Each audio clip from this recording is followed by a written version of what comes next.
Good morning. My name is Arriale Tabson. I'm the Public Information Officer for the Tennessee Highway Safety Office, and welcome to Talking Traffic Safety. Our first speaker is Megan Cooper. She is the Public and Government Relations Consultant for Tennessee AAA, the Auto Club Group. Our second speaker is Sergeant Rodney Postel with Blount County Sheriff's Office. He is part of their motorcycle unit and has also been a recreational rider for over 15 years. Our third speaker is Dr. Rodrigo Rodriguez with Vanderbilt University Medical Center, which includes a level 1 trauma center. So he sees some of the most severe motorcycle crashes that happen in the state of Tennessee. May is National Motorcycle Safety Awareness Month, so all of us are here today to speak about safety tips and things that the public needs to know to keep our motorcyclists safe. In 2019, 5,014 motorcyclists died nationwide, according to the National Highway Traffic Safety Administration. 153 motorcyclists died in Tennessee in 2019, according to the Tennessee Integrated Traffic Analysis Network. 151 motorcyclists died in 2020. Motorcycle crashes are a major problem in Tennessee because we know that we have just such beautiful terrain. We've got lots of hills and mountains that people can drive through, beautiful scenery. So I'm sure that there are some problem areas specific to Tennessee. So Rodney, did you want to maybe tell us what those problem counties are? In Tennessee, we have Blount County, which the tail of the dragon is a big issue, a big draw for people statewide.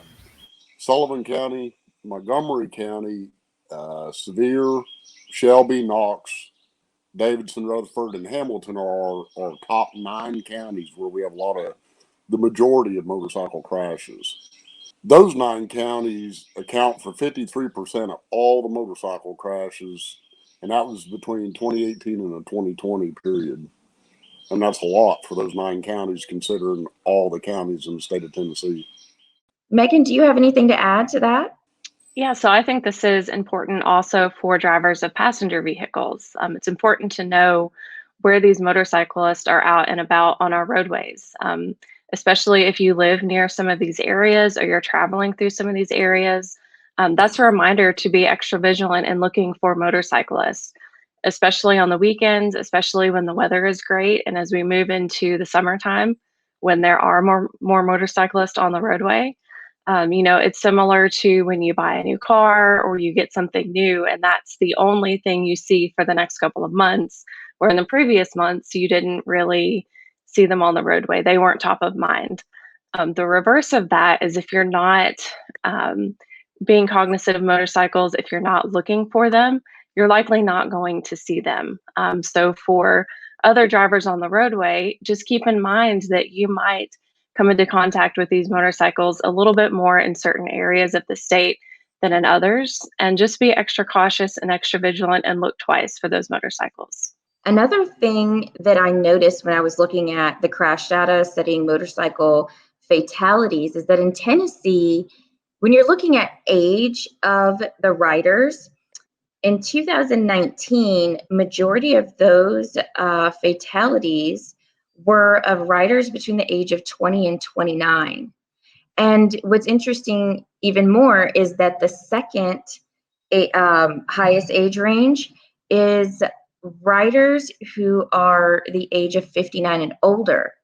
So it's just really interesting that our highest fatality numbers are among that young rider age group versus also that older age group. So Dr. Rodriguez, what do you have to say about that? So I think that kind of demonstrates how different the injury patterns are between the different age groups. We tend to see that older riders are mostly present with injuries to their thoracic cavity, abdomen, and pelvis. However, younger riders tend to present mostly with extremity injuries, but then again, they also have been shown that they have they're less likely to be wearing a proper helmet. And this is also associated with a greater incidence of traumatic brain injury, which is the most fatal injury that one can sustain from a motorcycle crash. So that's probably why we're seeing that a lot of the crashes on this younger population are more fatal than the ones on the older population. You know, Dr. Rodriguez, we've all noticed on television and in films all of the crazy stunts and things that motorcycles can do. And we also see how crazy and explosive those crashes can be. Tell us realistically, what does that look like when you have a motorcyclist that flips in the air or does any of those things? I mean, how severe are those injuries in reality? Well, it's a good thing that you bring it up. I think it mostly depends on the gear that the motorcyclist is actually wearing, because that's going to prevent a lot of injuries. So, for example, someone that is wearing a proper helmet, the likelihood that they're going to have a really bad head injury is a lot lower than someone that wouldn't. As well as, like, if you're wearing proper protective gear throughout the rest of your body, that's also going to decrease the amount of road rash and all those other kinds of injuries. Like proper boots will not precisely decrease your bone fracture, but also like the soft tissue that's around your bones, the destructive force that gets to that. So it varies depending on what gear the rider is actually wearing, and that's how they will present to us. Dr. Rodriguez, I wanted to go back to you to talk about literally the difference and an impact that the gear could make. Because I know that during the summertime, we will see more people wearing short sleeves and shorts and maybe not even wearing boots. They might even just be wearing sandals or mandals or flip-flops. So what can you tell us about the difference in the gear and how it affects your body in a crash? Yeah, as I had mentioned, it depends on how much your gear is protecting, how much of your soft, like skin and muscle, is going to be protected from abrasions once you have an impact. It hasn't been shown that this protective gear actually will prevent you from having a bone fracture, but it does prevent the overlying skin and soft tissue that's around the bone to not be injured. And that also decreases the rate of you having the possibility of losing your limb, or having bigger surgery to repair that fracture that you have. So let's go to Megan. Tell us about Tennessee's helmet law. So Tennessee's current helmet law is what we call a universal helmet law or an all-rider helmet law, meaning that all drivers and all passengers must wear a helmet. There was some new legislation in this legislative session that spoke to drivers of autocycles that were not fully enclosed. So with that bill, it simply clarified that if you are driving an autocycle that is not fully enclosed, those same requirements for riders and drivers of motorcycles also apply to you as well.